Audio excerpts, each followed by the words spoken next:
Hello friends! Let's learn different ways to represent a number. Let's see some ways we can represent number 7. We can use letters and write 7. We can use tally marks and mark 7. We can have 7 objects, or we can use our fingers and show 7. These are some of the ways you can use to represent number 7. Hello friends! Let's play a number game. It's a number match. You have to match 7 with the 7 objects.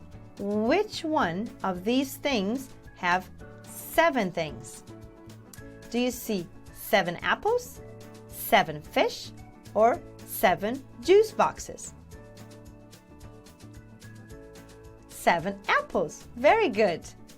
Let's do it one more time. Where do you see 7 things? Where you can count 7 things? Can you count 7 donuts, 7 locks, or 7 ink bottles?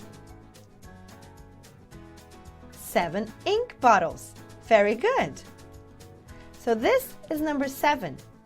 You can represent 7 by writing 7 with letters, showing 7 with your fingers, marking 7 dots in a tens frame, having 7 objects or things, or marking 7 tally marks.